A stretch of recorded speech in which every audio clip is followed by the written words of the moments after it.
entrevista, porque o senador Carlos Portinho, do PL do Rio de Janeiro, e que é líder, inclusive, do PL lá no Senado Federal, vai conversar agora com a gente. Inclusive, para isso, eu estou com o Bus aqui, que vai começar tocando essa entrevista e fazendo aí as primeiras perguntas para o senador. Senador, muito boa tarde.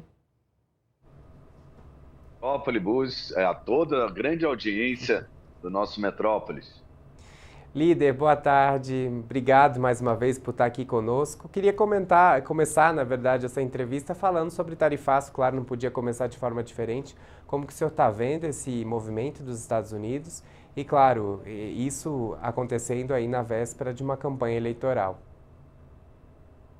O que eu vejo é uma certa politização desse tema, cunho eleitoral, mas a verdade é que a diplomacia brasileira ela vem falhando desde o início do governo Lula, né? Foram diversos deslizes diplomáticos, incapacidades, inclusive o chanceler sendo convocado com muita frequência, tanto na Câmara quanto no Senado. Semana passada mesmo, ontem, se eu não me engano, ele esteve na Câmara dos Deputados prestando esclarecimentos, uma diplomacia que não é do tamanho do Brasil, né? O Brasil ele tem grandes parceiros comerciais e entre eles a China e os Estados Unidos, além do Mercosul, no mercado europeu, né? E a China também está impondo tarifas, restrições aos produtos brasileiros, assim como os Estados Unidos está fazendo, né? E isso mostra uma incapacidade da diplomacia brasileira, sem precedentes. Nós não me lembro no governo passado da gente ter tanta crise diplomática e tanta ameaça sobre os nossos exportadores, como nesse caso aqui, recentemente, a gente tem visto. Podem querer jogar para o Fla-Flu, Lula, Bolsonaro, direita e esquerda, mas a diplomacia brasileira falha seguidamente. Perfeito. Como que o senhor está vendo também a imposição ali dos Estados Unidos em falar sobre alguns temas, inclusive sobre o Pix, uma vez que, né, isso é um tema muito popular, foi inclusive aí iniciou-se ali no governo Bolsonaro, por exemplo, do qual o senhor também já era líder do PL e agora está no governo Lula, mas evidentemente os Estados Unidos também frequentemente volta a repetir sobre o caso do Pix, tentando fazer alguma negociação em relação a isso. É lógico que o Pix ele mexe, né, em todo o mercado financeiro, é uma grande disrupção. E isso aconteceu no governo Bolsonaro para o bem do brasileiro, né? O Pix alcança o comerciante, o homem médio, o comerciante de rua, ele já foi inserido nas nossas relações, né? Naquele momento houve alguma reclamação, principalmente operadores de cartão de crédito devem estar perdendo para o Pix bastante, né? Até porque o Pix permite hoje em dia você parcelar compras e outras operações, mas o Pix é um avanço, né? Eu acho possível a gente conversar com os Estados Unidos e entender como é que os outros mecanismos de operações financeiras eles podem se associar ao Pix, né? Como é que eles podem usar o Pix como um instrumento próprio deles, né? Eu acho que falta um pouco de criatividade nessa negociação com os Estados Unidos. O Pix é um avanço que deveria ser copiado, inclusive alguns outros países, inclusive já buscam uma fórmula semelhante, porque ele atendeu, na verdade, aquelas pessoas que estão na informalidade, né? O pequeno empresário, a senhora que faz o bolo, ou seja, ele entrou nas relações do brasileiro, isso foi no governo Bolsonaro, e lógico que tem impacto aos tradicionais veículos de operações financeiras de mercado. Mas eu acho que eles é que devem se adaptar, sinceramente, e criar ferramentas que possam compartilhar o Pix e aglutinar as suas operações. Não querer derrubar uma inovação, né? Uma inovação que surgiu sim no governo Bolsonaro, mas é de todo brasileiro. Líder, eu queria abordar também um tema que a gente está vendo hoje nas pré-campanhas repercutindo isso. Evidente, o senador Flávio Bolsonaro, que é do partido do senhor, também reagiu, fez ali a relação da culpa da diplomacia brasileira, do presidente Lula. Outros candidatos também apontaram isso. O candidato presidente Lula, no caso, também está apontando ali a mira para Flávio Bolsonaro. Os dois estão se acusando. Mas existe posicionamento ali de alguns candidatos que destoam. Por exemplo, Romeu Zema, que é um pré-candidato da direita também, fez críticas ao governo brasileiro, mas também apontou inconsistências dos Estados Unidos. O senhor acha que a reação de Flávio Bolsonaro também deveria abordar o ponto de crítica ao governo norte-americano? O nosso pré-candidato Flávio Bolsonaro, como bom brasileiro e do alto da representatividade que tem como senador, ele esteve presente junto aos órgãos americanos para discutir e a importância dessas relações comerciais, especialmente com os Estados Unidos. Não são só relações comerciais. Quero lembrar que os Estados Unidos, por exemplo, fora da América Latina, é o país que mais encaminha turistas para o nosso Brasil e para o meu estado do Rio de Janeiro é fundamental, né? Lembrar que no governo Lula, um dos seus primeiros atos, que eu inclusive sou autor de um PDL para assustar que está na Câmara, né, foi aprovado na Câmara também, ele passa a exigir visto, né, burocracia, né, de viajantes que venham aqui para o Brasil, né, e inclusive chegou a suscitar uma reciprocidade como se a situação dos Estados Unidos, das suas fronteiras, fosse no mínimo semelhante às nossas, o que certamente não queremos mais é que venham estrangeiros para cá sem burocracia. Então, o governo Lula, sim, ele desde o início desse seu mandato, ele vem provocando atritos nas relações com os Estados Unidos, um grande parceiro comercial nosso. Isso, o presidente, o candidato pré-candidato presidente Flávio Bolsonaro, ele tem vocalizado isso, inclusive defendido o Brasil nos Estados Unidos, né? O que faz muito bem, porque é um senador, tem representatividade, não é só por ser um pré-candidato, está preocupado com o futuro do país e nós todos com essa diplomacia que vem falhando seguidamente, né? A gente pode entrar aqui numa discussão se os Estados Unidos poderia arrefecer em determinado ponto ou não, mas a verdade é que quem está no governo é o presidente Lula e a sua diplomacia tem que funcionar. Se ela não vai nem nas audiências para colocar a sua defesa, né, quem vai defendê-los? Líder, eu queria abordar também agora, trazendo para o Brasil, né? O senhor foi oficializado essa semana como pré-candidato à reeleição ao Senado. Queria trazer esse ponto aqui, que era, na verdade, o ponto-chave da nossa entrevista, mas o Tarifaço roubou um pouquinho a cena. Queria abordar como que o senhor quer fazer essa campanha, como que o senhor trabalha para fortalecer o palanque aí do PL no Rio de Janeiro, depois de alguns problemas que o partido teve ali com as suas alianças nos últimos meses. Você teve a desistência do ex-governador do Rio, Cláudio Castro, você teve também Márcio Canella ali, acabou preso numa operação da Polícia Federal, que era um candidato, importante ressaltar, né, do União Brasil, que era uma composição que estava se montando. E se o senhor acredita que a chapa com União Brasil vai permanecer ou não, né, com a Federação PP União Brasil vai permanecer ou não? Voltando um pouquinho na história, sempre foi um desejo meu, desde quando assumi meu mandato, me tornei líder do Partido Liberal, líder do governo Bolsonaro, sou líder do PL há 6 anos, aumentamos nossa bancada de 3 para 15 senadores, né, e tenho me destacado na minha atuação, eleito pelo ranking dos políticos, o melhor senador do Brasil em 2024, melhor parlamentar entre Câmara e Senado do Rio de Janeiro, todos os anos do meu mandato. Então, eu construí essa possibilidade de uma reeleição. E investi meu tempo, né, muito nisso, viajando, e assim devo fazer essa campanha, continuar, porque é meu estilo, viajando município por município do meu estado, construindo com vereadores, não só com prefeitos também, mas também com vereadores, levando os recursos, ouvindo quais são as necessidades lá na ponta, e por isso tive agora, recentemente, antes do anúncio, o apoio espontâneo de 32 prefeitos que eles foram às redes para defender a minha pré-candidatura, né, espontaneamente. Isso certamente reforçou essa decisão. A política ela é a arte de construir pontes, é lógico que eu tenho meus valores, e estão muito claros lá nos meus posicionamentos no Senado Federal, mas eu também construo com os municípios, não importa de que partido seja, e tudo isso conspirou a favor, digamos assim, ou pavimentou essa escolha pelo nosso presidente Jair Bolsonaro e pelo nosso pré-candidato Flávio Bolsonaro, né? Então, foi uma construção. Voltando no tempo, eu também abri mão dessa vaga em abril, para que, justamente, olhando no bem maior, que é a eleição do nosso pré-candidato Flávio Bolsonaro e do nosso pré-candidato Douglas Ruas ao governo, o PL pudesse se compor com partidos que são alinhados nacionalmente. E aqui no estado do Rio de Janeiro, o caso do PP e do União Brasil, a federação desses dois partidos. E para isso eu abri mão, o gesto grande da minha vaga inicialmente, e disse ao Flávio, importante essa composição e eu tenho maturidade política suficiente para isso, porque o mais importante é que nós possamos vencer essas eleições nacionais e aqui no meu estado.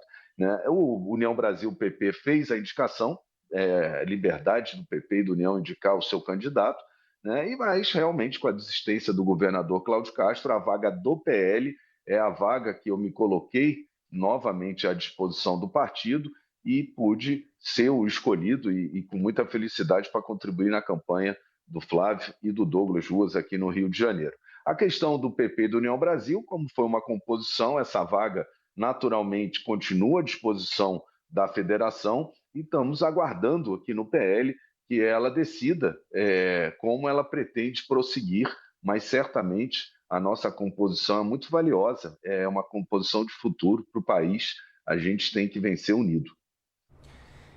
Líder, o senhor não avalia que houve algum tipo de prejuízo nesses últimos meses com a situação da chapa, já que se deteriorou, se trocou candidatos? O senhor mesmo era pré-candidato lá no início, como o senhor trouxe a história, depois abriu mão para ocupar ali os apoios políticos, né, União Brasil e PP, e ao longo do processo os candidatos que se colocaram até então naquela ocasião também tiveram que deixar a disputa e agora o PL, o partido do senhor, e os dois partidos, União Brasil e PP, vão ter que correr contra o tempo, claro, porque a gente já está prestes a entrar na campanha, né?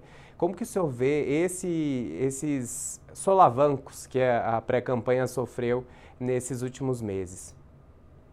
Eu vejo de forma natural. O período de pré-campanha é o período da construção das candidaturas. Justamente por isso é uma pré-campanha, né? É quando os candidatos, né, e principalmente os candidatos majoritários, eles precisam se viabilizar como candidatos, né? Eu tenho 25 anos de vida pública, não tenho rabo preso, nunca tive, nem na minha vida pessoal, uma ação sequer contra mim, né? E tenho certeza que agora estamos estabelecendo, próximo à campanha, ao início da campanha das convenções, que já devem acontecer aqui, o PL no Rio no dia 24 e o PL Nacional dia 25, a gente está estabelecendo a nossa chapa. E a partir dessa chapa que ocorre o crescimento das candidaturas, né? Nas pesquisas internas eu pontuei muito bem, né? Tenho o meu CPF próprio, né? Tenho uma história política de 25 anos, como eu disse, sem rabo preso, de muita construção como secretário de Ambiente do Estado, secretário da Habitação do Rio de Janeiro por 2 vezes, o que mais entregou unidade habitacional na história da cidade desde a fundação, né? E como senador, líder do Partido Liberal, cheguei, eram 3, hoje são 15 senadores, né? E contribuí muito, contribuí com CPIs, contribuí com processos legislativos transformadores, o marco da startup, que coloca o Brasil na era da tecnologia da minha relatoria, a SAF, Sociedade Anônima de Futebol, que cria um ambiente positivo de negócios no futebol e a profissionalização do futebol, trazendo riqueza. Foi autor da PEC 1, no momento mais grave da crise dos combustíveis, do início da guerra da Rússia com a Ucrânia, né, que deu o Vale Gás, que ajudou a reduzir os impostos e o preço dos combustíveis, né? Então, assim, a minha trajetória no Senado ela foi marcada por uma atuação reconhecida e, na minha vida pessoal, graças a Deus, espero sempre será assim, né, absolutamente limpa, ficha limpa. Para fechar esse bloco sobre Rio de Janeiro, eu queria te perguntar sobre a situação atual do Estado. O senhor é senador pelo Rio de Janeiro e o Estado hoje vive com um governador interino, né? O presidente do Tribunal de Justiça. Isso já se arrasta há alguns meses por um julgamento que está no STF. Queria te perguntar como que o senhor avalia essa situação, já que o partido do senhor mesmo, PL, já tentou levar ao Supremo algumas vezes o pedido para que Douglas Ruas, que é atual presidente, né, interino da Assembleia Legislativa, interino não, né, agora é presidente oficial eleito na Assembleia Legislativa do Rio, assumisse o governo do Estado, mas isso ainda não aconteceu. Como que o senhor vê esse cenário aí de indefinição de um comando do Estado interino há bastante tempo já? É lamentável para o Rio de Janeiro, né? A gente precisa de uma estabilidade política e que os governos terminem os seus mandatos, né, e possam ser avaliados pelo que fizeram, entregaram para a população, né? É lógico que não é uma situação confortável, né, o fato da gente ter um governador interino que foi colocado, inclusive, pelo STF, né, materializando esse Estado judiciário que eu tenho muito criticado, até porque, se você for observar, o Rio de Janeiro, mais uma vez, é o laboratório do STF, na medida em que Amazonas e Roraima, em situação idêntica, já tiveram suas eleições, essa estabilidade política foi devolvida como manda a Constituição. A gente pode gostar do fulano A, não gostar do fulano B, mas existe a lei é a única e vale para todos. Eu, por exemplo, como advogado, acompanhei a carreira do desembargador Ricardo Couto, advoguei no Tribunal Especial no início da minha trajetória como advogado,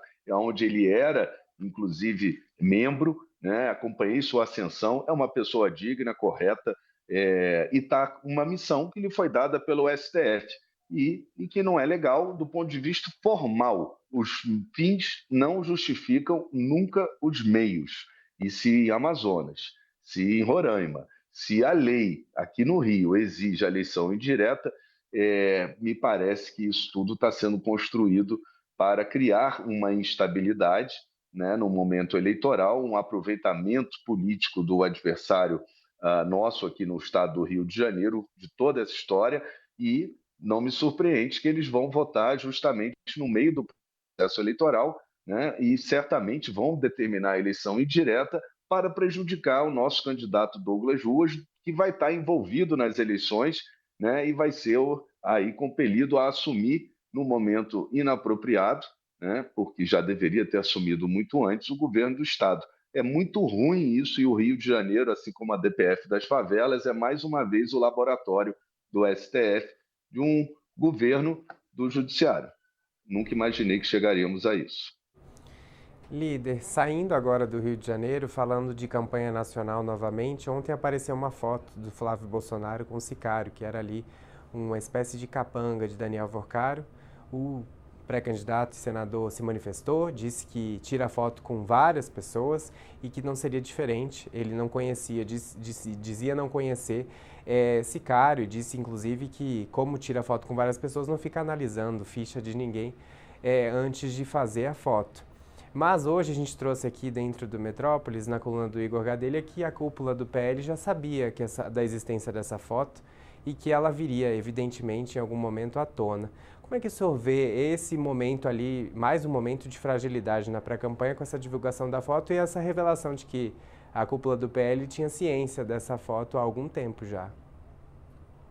É natural que o pré-candidato Flávio Bolsonaro, nesse momento, seja alvejado, porque ele é o único nome que disputa no segundo turno com o atual presidente Lula e é o único que tem maior chance de vitória entre os outros adversários do presidente Lula, né? Isso já era esperado pelo partido. Eu não ocupo diretório nem nacional nem estadual. Posso dizer que eu não tinha conhecimento dessa foto, não sei se alguém tinha conhecimento, e certamente qualquer fotografia ela tem que ser analisada dentro do contexto que foi tirado. Eu desconheço o contexto e, por isso, não posso comentar sobre aquilo que eu não conheço, né? Mas é verdadeiro. Vários políticos em agendas é muito comum.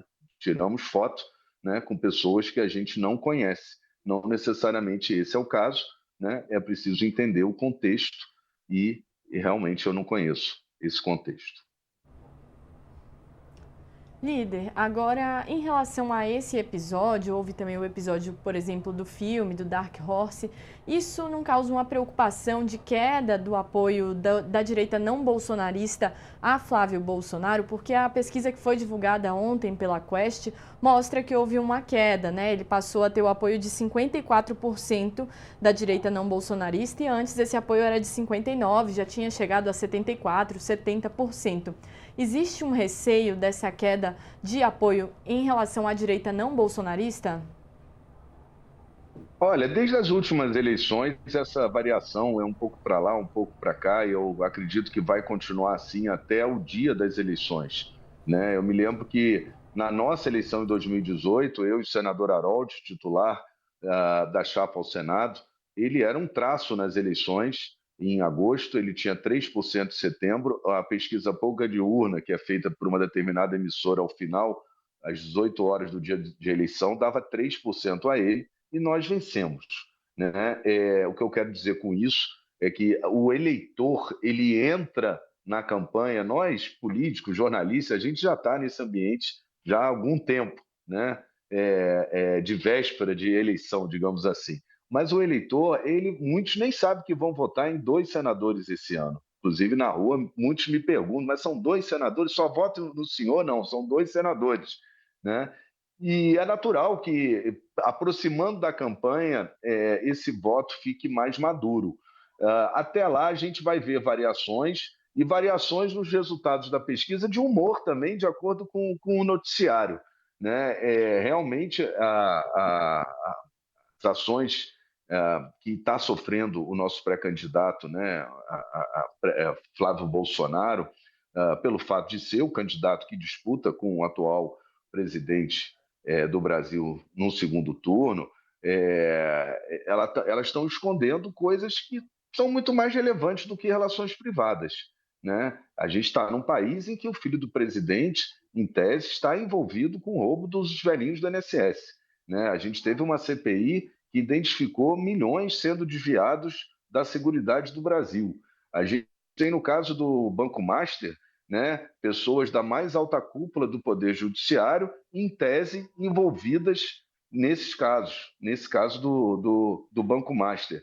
Né? Mas, no momento, o que interessa, ao que parece, né, é a disputa eleitoral e, por isso, esses assuntos não vêm à tona e o eleitor, o cidadão, ele acaba se distanciando, né, e fica aí uma fofoca, se estava com fulano, se o filme particular do Bolsonaro é patrocinado por quem, né? Mas tudo isso durante a campanha, o eleitor ele vai entrar.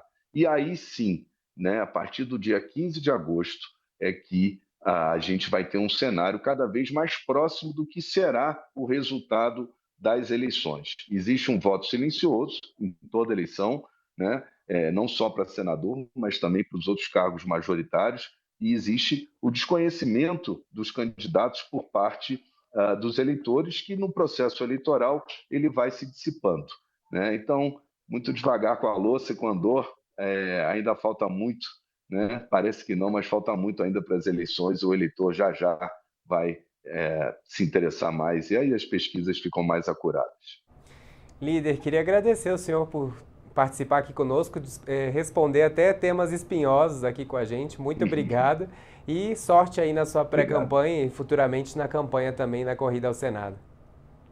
Muito obrigado. Liberdade de expressão sempre plena, sempre à disposição do que precisar. Muito obrigado ao Metrópolis, a grande audiência. Aí, a gente acabou de conversar então com o líder do PL no Senado, Carlos Portinho, e agora a gente vai para